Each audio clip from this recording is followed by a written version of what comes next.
Ahmedabad municipal કોર્પોરેશનનું વર્ષ 2026-27નું draft budget રજૂ કરવામાં આવ્યું, જેમાં કોમનવેલ્થ ગેમ્સ 2030 માટે ખાસ જોગવાઈઓ કરવામાં આવી છે. નવા 6 સ્પોર્ટ્સ કોમ્પ્લેક્સ અને 5 મિની સ્પોર્ટ્સ કોમ્પ્લેક્સ બનાવવામાં આવશે. આ 11 સ્પોર્ટ્સ કોમ્પ્લેક્સ માટે 211 કરોડ રૂપિયાની જોગવાઈ કરવામાં આવી છે. જીમ, સ્વિમિંગ પુલ, પ્લેગ્રાઉન્ડ માટે 100 કરોડ રૂપિયાની જોગવાઈ છે.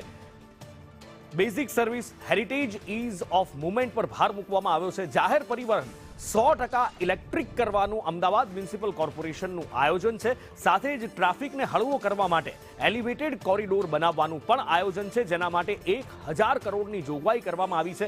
નહેરુનગરથી શિવરંજની સુધી એલિવેટેડ કોરિડોર બનશે.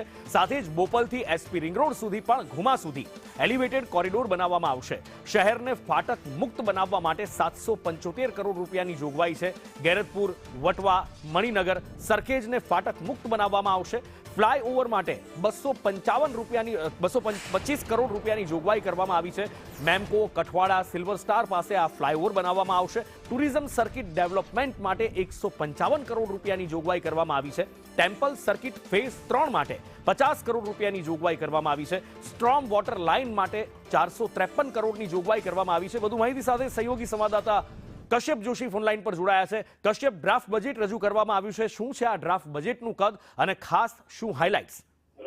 બિલકુલ, ડ્રાફ્ટ બજેટ અમદાવાદ મહાનગરપાલિકાનું રજૂ કરવામાં આવ્યું છે. કમિશનર દ્વારા જે બજેટ રજૂ કરવામાં આવ્યું તે 17,018 કરોડનું આ બજેટ છે તે રજૂ કરવામાં આવ્યું છે. ગત વખત કરતા લગભગ 1800 કરોડની વધારાની જોગવાઈ છે તે આ વખતે કરવામાં આવી છે. અને આ બજેટને મુખ્ય 8 મુદ્દામાં ડિવાઈડ કરવામાં આવ્યું છે, જેમાં બેઝિક સર્વિસ, સસ્ટેનેબિલિટી એટલે કે પોલ્યુશન કંટ્રોલ, પાણી અને પ્લાન્ટેશનની બાબતો છે તેનો સમાવેશ કરાયો છે. હેરિટેજ અને ઇઝ ઓફ મુવમેન્ટ એટલે કે બીઆરટીએસ હોય કે પછી મેટ્રો ને એએમટીએસ ની સર્વિસો છે, ઇન્ટરલિંકિંગ ની બાબતોનો સમાવેશ તેમાં કરવામાં આવ્યો છે.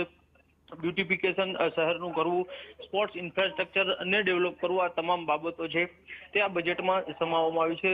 સ્પોર્ટ્સની જો વાત કરીએ તો 211 કરોડની જોગવાઈ છે તે કરવામાં આવી છે. આ સિવાય 100% ઇલેક્ટ્રિસિટી સાથેના ટ્રાન્સપોર્ટેશનના વાહનો માટેની જોગવાઈ છે તે આ નવા બજેટમાં કરવામાં આવી છે. તો આ સિવાય બોપલ એસપી રિંગ રોડ છે ત્યાં એક એલિવેટેડ કોરિડોર છે તે બનાવવાની જાહેરાત કરાઈ છે. તો વધતા ટ્રાફિકને ધ્યાનમાં રાખી અને નહેરુનગર સર્કલ છે ત્યાંથી ઇસ્કોન સુધીનો એક એલિવેટેડ કોરિડોર છે તેની જોગવાઈ કરવામાં આવી છે. આ સિવાય જે કોઈ શહેરમાં ફાટક આવેલા છે ને ફાટક મુક્ત સિટી બનાવવા માટે થઈને લગભગ 850 કરોડની જોગવાઈ કરવામાં આવી છે. અને ટુરિઝમ સર્કિટ ડેવલપમેન્ટ માટે 155 કરોડ ને ટેમ્પલ સર્કિટ માટે થઈ અને 50 કરોડની જોગવાઈ છે તે કરાઈ છે. આમ અલગ અલગ મુદ્દાઓનો સમાવેશ કરીને 17,000 કરોડથી વધારેનું ડ્રાફ્ટ બજેટ છે તે આજે રજૂ કરાયું છે.